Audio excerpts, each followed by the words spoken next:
to a second not vlog. This is still not a vlog. I'm not a vlogger. Don't make me say it. Maybe one day I'll admit it. But I'm not cool enough. But anyway, I figured I wanted to get another video out before I leave for Australia. I take off 1 week from today, and just figured I would kind of show you some of the gear that I've been accumulating for this trip. Obviously, you know, the more you pack, the more it weighs, the more it costs to bring it with you, shipping, bag fees, all that stuff. So everything that I'm doing is focused around packing light and having the bare minimum. So instead of bringing a big DSLR with a bunch of different lenses, long range, macro, some old school primes, like a bunch of cool stuff like that, I'm just bringing this camera, this point and shoot. It's a Sony, shoot, I don't even know what it is. It's like an HDX 80 or something like that. I don't know. You guys probably know more about it than I do. Bringing the tripod it's on, of course, but gonna try and do some filming of the animals while we're out there, daytime and nighttime. And in order to accomplish that, I had to get a few things. So you guys have probably all seen these types of rigs before, where it allows you to sort of hold it down here, and you've got a bunch of mounting options. Obviously, this big old LED light is coming with, so we can do some filming at night. Because most of the animals we're going to be looking for don't even want to be out during the day when it's like 90 degrees or whatever. So we want to be able to go at night.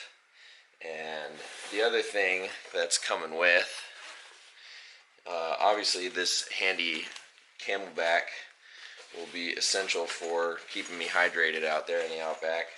But bring in one of these Pro-Team-E sort of temperature and humidity readers for the ambient. Dave Kaufman uses his a lot, and it's really good information to have while you're finding it. So thanks, Dave, for that one. Bring in a pretty heavy-duty headlamp with a bunch of different settings. It's chargeable for, you know, UV, or well, I don't know what I'm talking about. It's not UV. USB chargeable. So I don't need to have a bunch of batteries and stuff. That's the other thing. Batteries are super wasteful, and they're just a pain in the butt to keep track of. So everything's coming with me. It's gonna be rechargeable. Got this really, really awesome flashlight that is just, again, USB rechargeable, but is like solid. And then it's also got this whole little torch apparatus that goes on. You can like do different settings. It can do SOS. It can do a strobe. And then it has this thing. Sorry. But anyway, pretty sweet. So rechargeable, rechargeable, rechargeable. But because we're going to be over in Australia, you can't just plug things into the wall like you can here. So I got two of these. This is what they do over in Australia. I think it's a European style. It's 3-prong, so none of our stuff fits. So I've got two of these units, so I can charge my phone, cameras, batteries, lights, everything like that. And then a grip of memory cards, like the little, you know, 128 gigs that you can get. So got a bunch of those, so I can just keep stacking clips, move some to the phone and whatnot. But ultimately, water and a very light backpack for herping out in the day. Oh, another thing, which is pretty cool. It's kind of something you wouldn't necessarily think about, but then, you know, if you're going to be looking for animals at distance, and they might be up in the trees. Let's see if I can do this one-handed. You will want some really nice binoculars. So the last trip Eric, Robin, Owen, and those guys went on, they saw an Owen Pelly, and it was way up in the trees, and so they had to use a zoom on the camera to find it.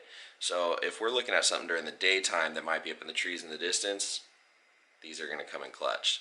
Seems kind of old school. I'm sure most of the millennials out there today have never even touched a pair of binoculars. That's a problem. But simple pack, nothing crazy. This is literally everything that's coming with for filming and lighting gear. other than a bunch of batteries and memory cards and cables and stuff that you don't need to see. But yeah, so Australia, here we come.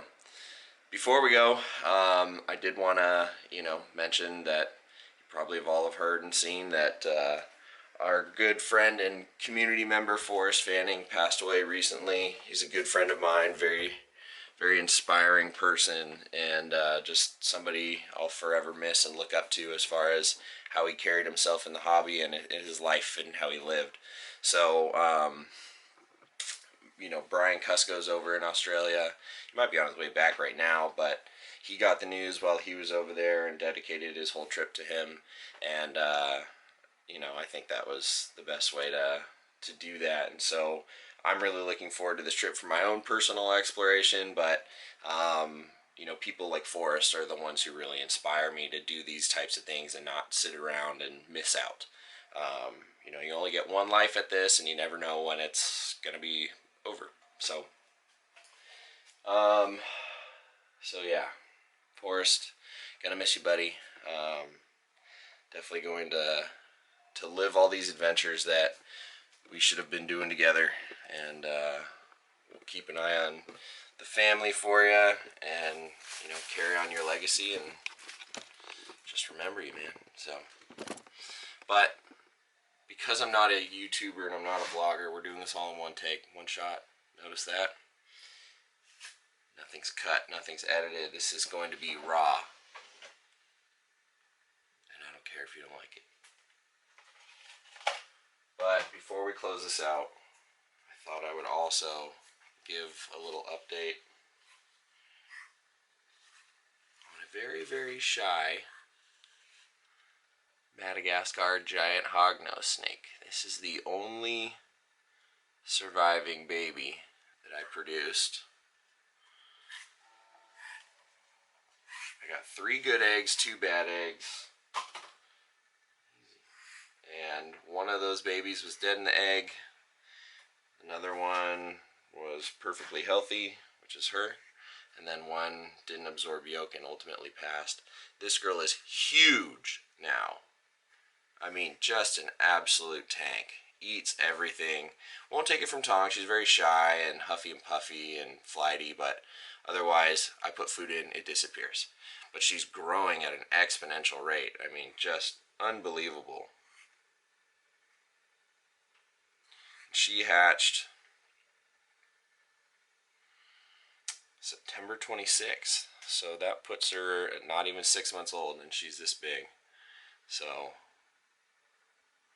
and a lot of this dorsal coloring is starting to get some yellow. She doesn't do the full cobra hood anymore. She doesn't hood up at me, which I guess is good. It means she's settling in, but it was kind of fun to see. So, anyway, I'll superimpose some photos of what it looks like when they do their cobra hood. It's a little different, you'll see. I'll just post a quick photo right here for you guys to check out. But this is a species that Forrest probably would have really geeked out on because nobody else has been paying attention to them much until recently.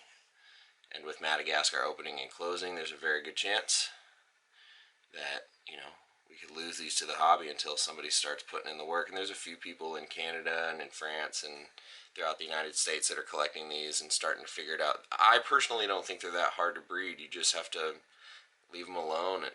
We're dealing with wild-caught animals, so they're very high stress, and the F1s are just as high stress. And until we get, 5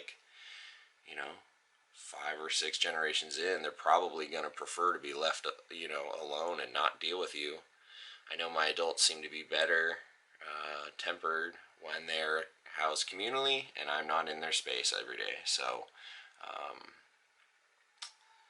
we'll see. And they're there together right now. I was going to pull them out, but I'm not sure. They might be breeding. At least one of the pairs might be breeding in there. There are 3 individuals. So, otherwise, we'll just enjoy this little lady.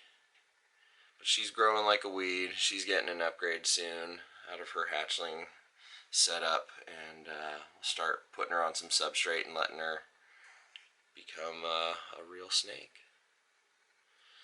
So, I hope you guys like my sort of one-shot style No frills, no nonsense. I'm not a master editor. I'm not good at this stuff. But this is my style. So, Australia's 1 week away. Forrest, I love you, miss you, buddy. We're gonna keep it real, keep it going for you, man. So, anyways, hopefully I'll be able to edit while I'm over in Australia. We should be at places where we have Wi-Fi access most of the time, so we'll see how that goes.